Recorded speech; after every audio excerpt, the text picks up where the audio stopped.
Usa ka pagtuo, usa ka tingog, usa ka katawhan.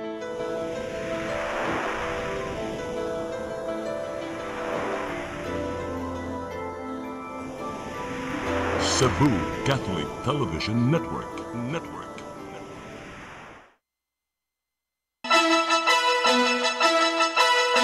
Uluhan sa mga balita sa Sali 47, Presidente Bongbong Marcos Jr.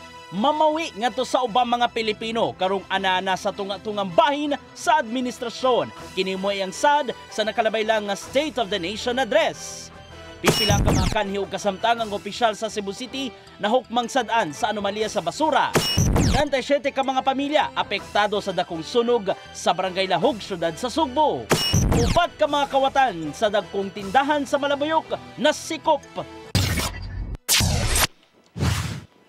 Sugbo, Kabisayan ug Mindanao, Pilipinas ug katawhan kutos maabot sa tong Sibya sa tibuok kalibutan mayong hapon. Live kita karon sa CCTN Channel 47 ug kini ang tulumanon sa nagunang kasayuran nga angay natong masayran. Ako si Dennis Tabar. Tulumanon sa patas gabgabalita ug opinyon. Ako si Danica Caballes. Kini ang Sari 47.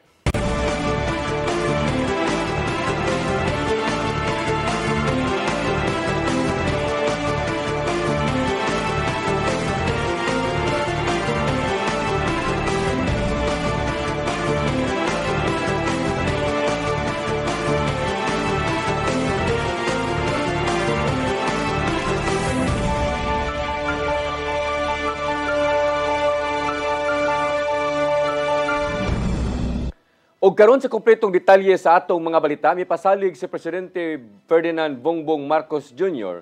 nga buhaton nila ang tanan aron matabangan ang tanan nga mga Pilipino ning tunga-tungang bahin sa iyang administrasyon. Sa iyang ikaapat nga State of the Nation address, gisaysay ni Marcos Jr. ang mga nahimo ug himuon pa gikan sa pagbaton og pagtrabaho, edukasyon, ekonomiya, supply sa kuryente ug uban pa.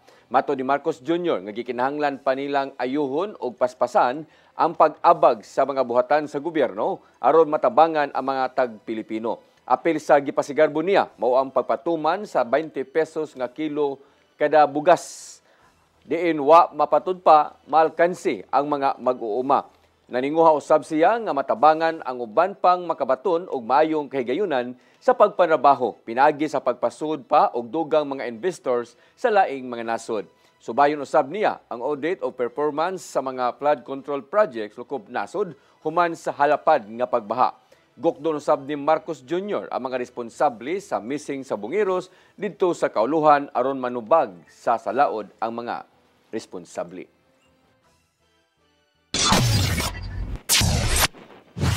House Speaker Martin Romualdez ug Senate President Cheese Escudero nagpabilin silang posisyon sa tagsa-tagsa nilang liderato alang sa 20th Congress. Apil hinuon sa mga namutar pabor kang Romualdez ang siyam ka mga magbabalaod gikan sa Sugbo. Ang kasayuran hato ni Gian Navarro. Nagpabilin isip Speaker of the House of Representatives si late Representative Martin Romualdez alang sa 20th Congress. Nakakuha siya og 269 ka mga boto human gisuportahan sa managlayng mga partido ang iyang liderato sa Kongreso. Nasuta usab nga way laing kongresista ang nominado alang sa pagka-House Speaker gawas lang ni Romualdez. Apil sa mga namutar aron pagsuporta sa liderato ni Romualdez sa Kongreso mao ang siyam ka mga magbabalaod gikan sa Sugbo. Sama nilang 1st District Representative Rhea Gullias, 2nd District Representative Edsel Galios, 3rd District Representative Karen Garcia, 4th District Representative San Shimura, 6th District Representative Daphne Lagon, 7th District Representative Patricia Calderon, Mandawi City Lone District Representative Lollipop Uwano Dizon, Lapu-Lapu City Lone District Representative Ahong Chan, ug Cebu City South District Representative Edu Rama. Apil sa 34 ka mga magbabalaod nga nag-abstained, mao silang Cebu City North District Representative Cutie Delmar ug 5th District Representative Duke Frasco. Apan nabantayan nga human sa nominasyon ni Romualdez, nag-walk out si Davao City Representative Paulo Pulong Duterte. Sumapa niya nga lahi na kayo ang gipakita sa mga kaubanan sa Kongreso, sukwahi sa gilauman niyang tiunay nga serbisyo publiko. Samtang nagpabilin si Senador Francis Cheese Escudero sa iyahang liderato isip Senate President sa 20th Congress. Nakakuha siya og 19 ka mga boto gikan sa mga kaubanan sa Senado. Apil na ang giila nga Duterte Block. Gian Navarro, CCTN News. Duha ka adlaw nga andam ang Lapu-Lapu sa habagatang gisugdan duha ka adlaw nga andam Lapu-Lapu sa habagatan gisugdan karong adlaw. Usa kini ka programa sa City Disaster Reduction and Management Office nga nagtinguhang matudluan ang mga uponganon sa ilang angayang buhaton sa oras sa katalagman gamit ang teknolohiya. Ang kasayuran ihatod ni Crystal Joy Filerca. Gisugdan karong adlaw ang duha ka adlaw nga Community Resilience Lecture Workshop sa Lapu-Lapu City Disaster Risk Reduction and Management Office nga gitawag nilang Andam Lapu-Lapu sa habagatan. Kung diin ang mga partisipante niini mao kadtong nagikan sa mga barangay nga nahimutang sa habagatan nga bahin sa dakbayan sa Lapu-Lapu. Sa mong workshop adunay representante ang matag sektor sa komunidad, sama na lang sa mga urban poor, mga tinun-an, senior citizens, PWD ug uban pa. Sulod sa duha ka adlaw, tudloan sila og community profiling, data collection and photo documentation, pagbuhat og eco bricks, video making ug pagbasa sa mapa. Mato din na Jel Banyasya, ang pangu sa Lapu-Lapu CDRRMO, kinahanglang matudluan ang komunidad sa ilang angayen buhaton sa oras sa katalagman gamit ang teknolohiya. Nakalahi karon is this is more on teaching the people. Empowerment sa mga tao. Ang previous andam, like the national, it's just introducing unsa to mga early warning systems. Karon lahi. With using the early warning systems o using sa technology, sila na pananglitang mag-conduct og risk assessment sa ilang lugar. Usa sa gitinghuha sa mong buhatan nga ang katawhan makahibaw sa pag-analyze sa mga peligro nga anaa sa ilang mga lugar. Doon sa natong buhaton sa gobyerno, tudluan ang mga katawhan unsa ilang buhaton. Tudluan sila nga sila mismo may mo-analyze. Sila mismo ang mutanaw unsa kining mga butanga. For example, no? Gitudluan sila kanon eco-bricks. So mao ning mga pamaagi nga gihimo sa Andam Lapu-Lapu. Kini namo ikatulong nga higayon nga gibuhat sa mong buhatan ang maong kalihukan. Crystal Joy Filerca, CCTN News. Gimakak ni kanin Cebu City Vice Mayor Donaldo Hontiveros ang pasangil ni Vice Mayor Tomas Osmeña bahin sa giingong pagpalit og mga TV sets alang sa palarong pambansa 2024. Matod ni Hontiveros nga makalibog og dakong bakak ang gipangbutiag ni Osmeña, ilabi na nga nahumod sa baha ang mga TV sets human sa kusog nga uwan. Suba pa niya nga gipalit ang maong mga TV sets ubos sa computerization program sa Department of Education. May numdumang gigamit ang mga TV sets sulod sa media center sa palarong pambansa aron tan-awon ang mga duwa. Gitataw niyang aprobado ang procurement process sa local school board pinaagi sa Office of the Mayor ug wala siya nang hilabot sa maong transaksyon. Kini ang tubag ni Hontiveros sa nahimong pasangil ni Osmeña nga posibleng kasuhan o graft ang opisyal alang sa kadudahang paggamit sa pondo sa syudad.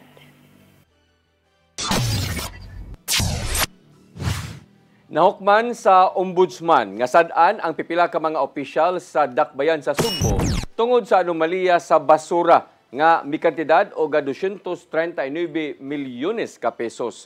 Human sa subsob nga pagsusi sa National Bureau of Investigation, nasuta nga dunay tulubagon sa balaod si kanhi City Administrator Floro Casas Jr. Apel usab sa mga gipangsilutan og dismissal sa serbisyo sila si DPS Head John Jigo Dakwa, OIC sa Garbage Collection and Disposal Department nga si Grace Luardo Silva ug uban pa. Pinasubay kini sa nahimong desisyon sa Ombudsman nga giluwatan niadto nga Marso 14 apan bag-o lang kining gipagawa sa NBI 7 karong adlaw. Ang kasamtangan nga mga opisyal nga nalambigit sa questionabling kontrata sa garbage hauler gisulutan o pagkatangtang sa serbisyo. Paglain-lain sa mga basura gingusgan sa Cebu City Government ngadto sa mga manindahay sa Carbon Public Market. Kini aron dili na mudako pa ang gastuhanan sa syudad aron paglabay sa mga basura ngadto sa landfill. Ang kasayuran hato di Gian Navarro.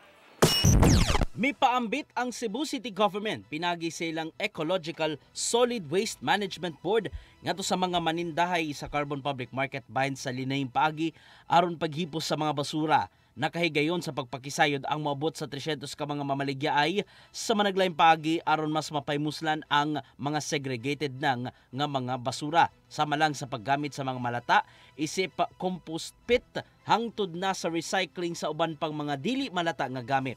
Matod sa chairman sa Waste Management Board nga si Maria Emma Ramas nga kung mahimo lahion na ang naandam paghakot sa bisan unsang matang sa basura ngadto sa iyahang labayanan. Pinasubay noon kini sa tingwa sa administrasyon ni Mayor Nestor Archival nga clean and green nga palibot sa syudad. Inubanan usab sa disiplina alang sa kinabag-ang publiko bahin sa saktong paglabay sa mga basura. But apart from, just making the market clean, we want to go farther by doing proper solid waste management. So when we say proper solid waste management, we mean we want to do a paradigm shift now from the previous system of collecting mixed waste and then bring everything to the landfill to a system wherein we will try to recover what we can recover from the waste stream.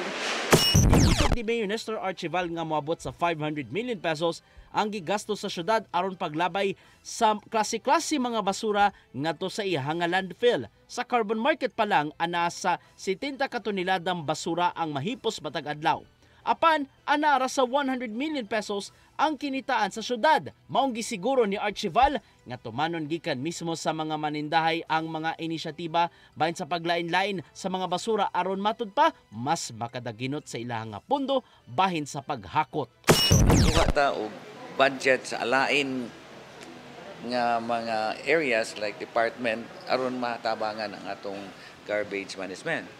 So ako sulti ang kaning inyong gihimo gipanguluhan sa Carboanon nila ni Emma Ramas ug ang Market Authority nindot kayo ni nga project. Iawag niya ang mga manindahay sa Carbon Public Market nga sundo namong sugyot aron sa ingon matuman ang iyahang clean and green agenda. Gian Navarro, CCTN News.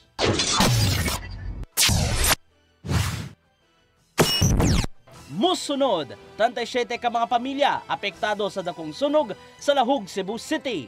Kanaw guman pa mga balita sa pagbalik sa Sayri 47.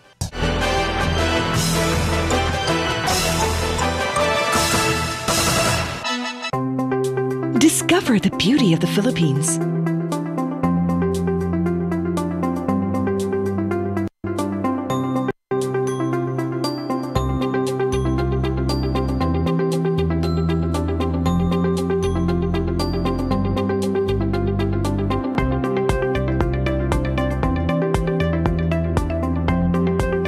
With Philippine Airlines, the country's flag carrier.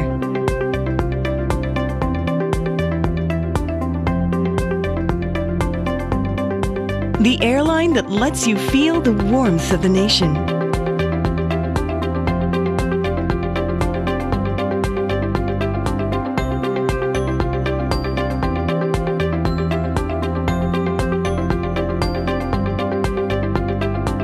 Mabuhay!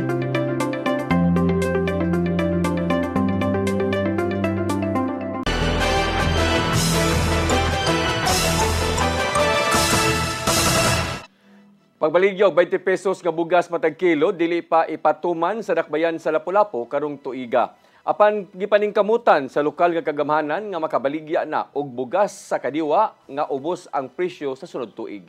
Ang kasayuran ihatod ni Cristel Joy Filerca. Ni Niadtong nilabay nga mga buwan, pipila na ka mga LGU sa probinsya sa Sugbo ang nagbaligya og tag 20 pesos nga bugas matag kilo. Apan usa ang dakbayan sa Lapu-Lapu sa wa pa naka-implementar niini. Gipasabot ni Konsehal Annabeth Quezon nga dili pa kini maimplementar karong tuiga tungod kay mo subsidize ang lokal nga kagamhanan og tag 6 pesos matag kilo ug wa pay pondo nga nakatagana para niini. Ang DA mo subsidize or ang FTI mo subsidize og 6 pesos niya, ang syudad pod mo subsidize og 6 pesos. As of now, wala pa na-appeal sa atong budget ang subsidy. So mao nang dili pa ta ka-implementar karon sa atong pagbaligya og 20 pesos nga rice nga bugas. Idugang hinuon ni Quezon nga aduna sila'y plano nga gahinan kini og pondo sa sunod nga tuig. Apan kinahanglan pa nilang studyohan kung kinsa ang makapahimos niini. Sigon pa ni Quezon nga kung ugaling maimplementar ang tag 20 pesos nga bugas matag kilo sa dakbayan sa Lapu-Lapu, gitinguha nila nga ang tanan makapalit sa bugas nga ubos ang presyo. Kay gusto nato ang tanan jud maka-benefit. Nya kung dili tanan, kung magpili lang ta og kinsa atong tagaan, basig unfair pud sa uban. So mao na kinahanglan gyud siya istudyohan, kinahanglan gyud tan-awon ang budget og kaya ba sa city government nga mo subsidize og 6 pesos per kilo. Crystal Joy Felerca, CCTN News. Moabot sa 37 ka mga pamilya sa Barangay Lahug, siyudad sa Sugbo ang apektado sa dakong sunog kagabi. Gihatagan ni noon sila og hinabang gikan sa Cebu City Government apil na ang pagproseso sa financial assistance. Ang kasayuran ni Hato di Gian Navarro.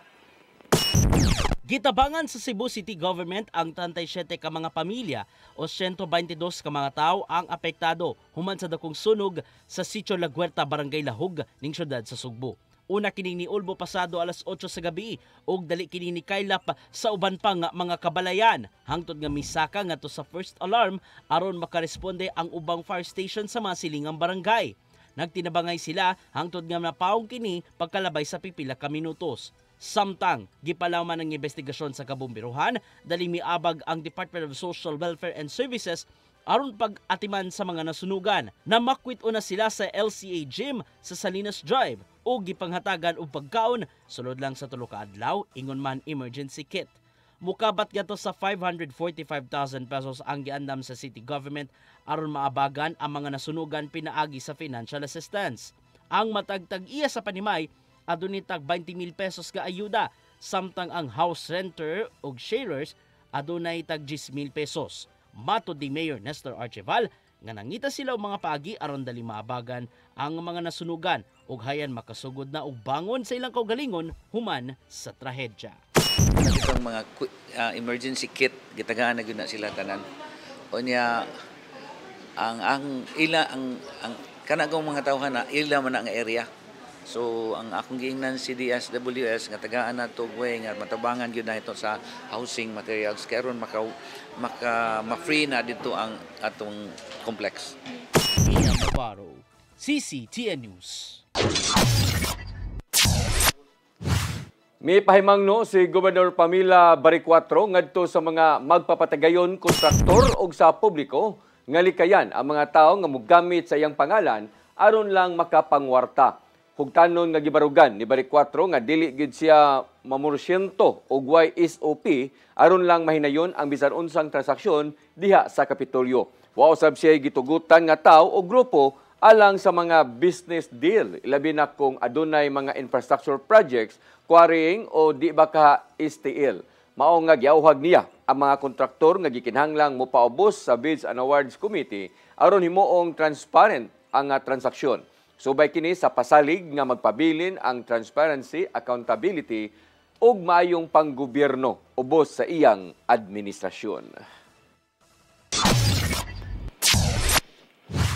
Usa ka individual ang nabuwasot sa gitrabahong drainage project sa Osmeña Street, Barangay Gunob, Dakbayan sa Lapu-Lapu.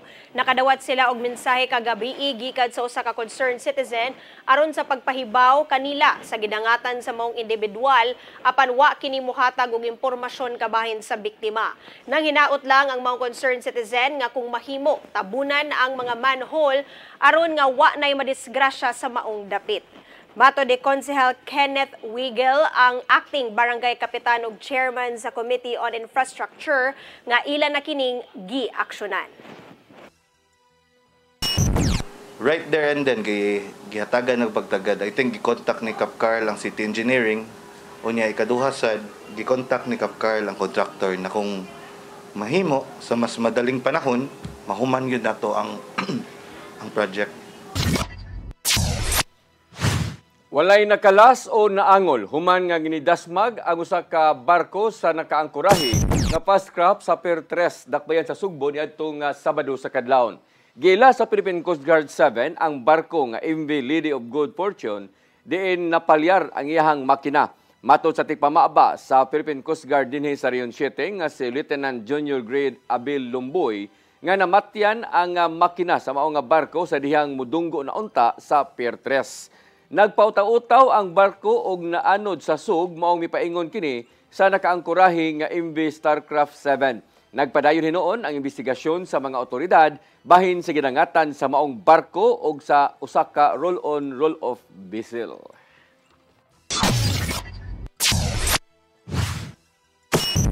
Musunod, upat ka makawatan sa dakong tindahan sa lungsod sa Malabuyok na sikop. Kanauguban pa mga balita sa magbalik sa Sayri 47.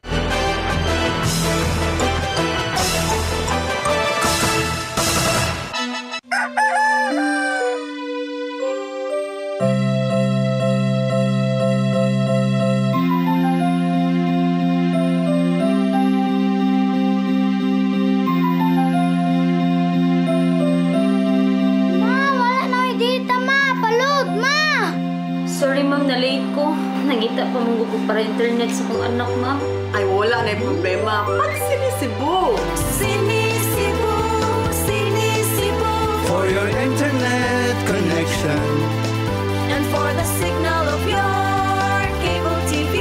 so fast and straight, the transmission to your home. Sinisibu! Sinisibu!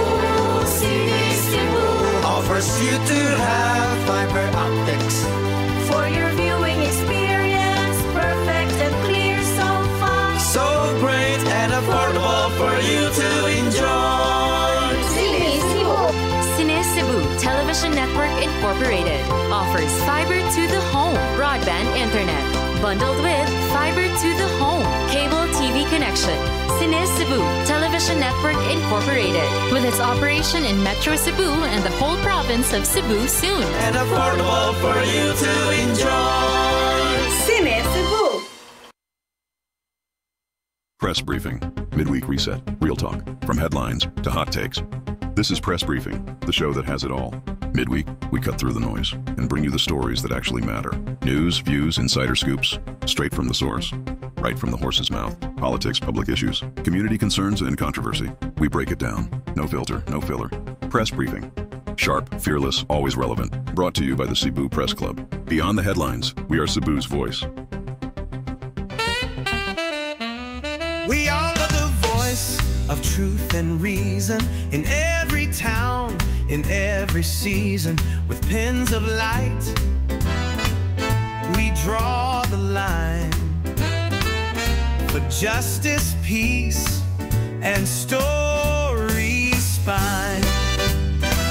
Cebu Press Club, our banner flies beyond the noise, beneath the skies. Integrity, our steadfast.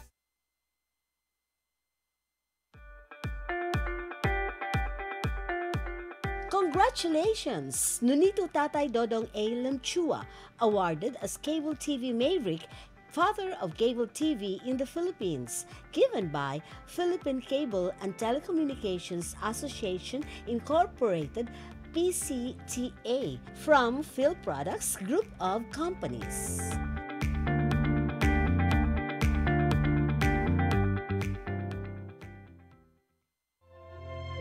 Ang kinabuhi, puno sa hagit. Sugpil na ka, Dri, ha? Ay, paginarte! Magdita ka! Puno sa pangutana. Bata pa gani ka kayo? Nagpuyab-uyab na ka? Kinsa man ang mukhang masakitin nato din ay karoon na kinsa! Kung sibuti mo'y pasabot, Daddy! Puno sa luha. Pagpili pa, ako nga imong anak o kanay imong mga babae. Kasuko. You Ano pa? Ano itang ka ni Papa? Apan bisan mangit-ngit pa ang imong kalibutan, aduna pa'y nagpahiping kahayag. Aduna ka pa'y kasumbungan. Mga laman, hanap na. Dear Tatay, Tunog na unlod na. Nganong handungan man. Waylaing pagi aron masabtan nato ang Biblia. Kinahanglan nga doon natay relasyon kang Hesus. Hangtod sa layan natong panaguban, daghang salamat. Shalom. Tunog na unlod na.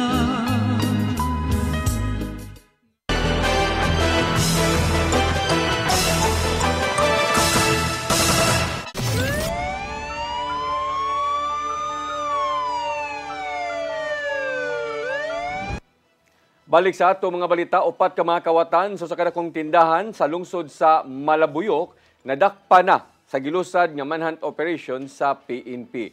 Nakuhaan hinuon sila og video sa CCTV diha sa suod sa maong tindahan.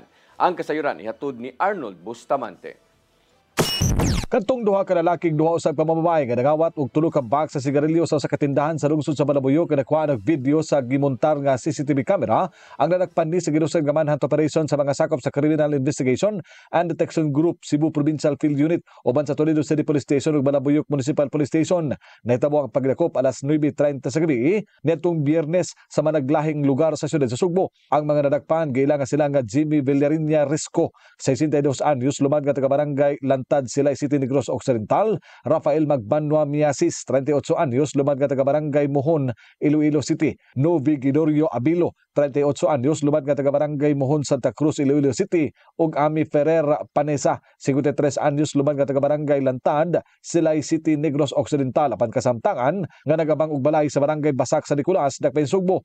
Kanon duman nga natong Hulyo 22, 2025, nag-viral ang video sa Facebook sa pagpangawat sa upat ka mga suspitsado sa usa ka convenience store sa barangay Poblasyon 1 sa lungsod sa Malabuyok nga nanguhag tulo ka box sa sigarilyo nga makatida ng tanan sa 240,000 pesos. Daling ang may report sa kapulisan ng tag-iya sa mga tindahan nga si Dwight Kin Texon aron mailhan og barakpan ang nagkawat siyang paninda. Tungod nini mihimo dayon og subsub nga investigasyon ng kapulisan sa probinsya sa Sugbo sa pakigalayon sa CIDG Regional Field Unit 7. Tuod man ilang nasubmay ang mga kuha sa CCTV camera atol sa himo nila nga backtracking og dinhi nahibaw-an nga ang ilang gisakyan nga taxi Toyota Innova color black nga dunay body number 1115. Gipang subay dayon sa CIDG 7 kung asa nakarehistro ang mga taxi unit ug ilang nasayran nga gipanag-iya kini sa Ogres Taxi nga nimutang sa opisina sa Hagobyao sa siyudad sa Mandawi. Human makuha ang tanang kasayuran nakigalayon dayon ang CIDG Cebu Provincial Field Unit sa buhatan sa Ogres Taxi ug ilang nahibaw-an kung kinsa ang nagmaneho niini nga positibo nga mitudlo sa mga suspitsado sa krimen.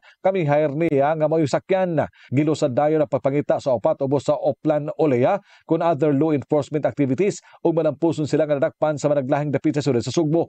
Giandam na ang kasong pagpangawat sa CIDG batok sa upat ka mga suspitsado nga gipasaka na kagani ng buntag. Arnold Bustamante, CCT News. May bangga sa gikasugat nga motor ang driver sa auto nga nakatagpilaw samtang nagmaneho sa barangay Pungol, syudad sa Sugbo.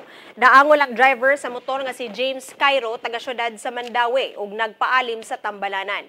Matod sa Traffic Enforcement Unit sa Cebu City Police Office nga paingon unta sa lungsod sa Balamban ang driver sa auto nga si Michael John Cabonita.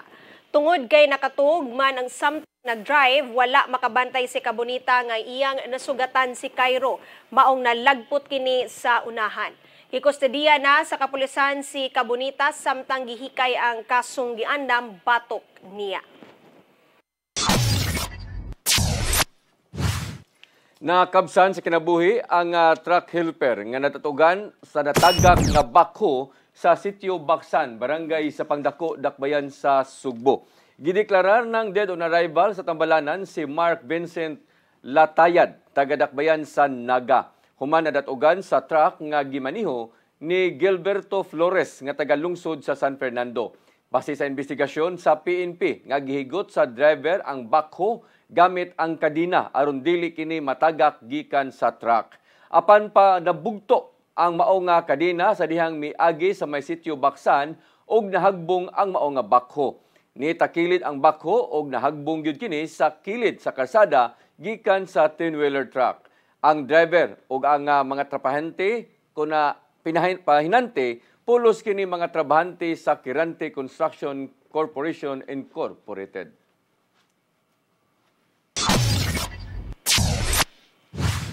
Mo kadto naglangkob sa atong mga balita sa Sayri 47. Ako si Dennis Tabar. Ako si Dani Kakabali, sagtod ugma sa inyong paboritong tulumanon. Sayri 47.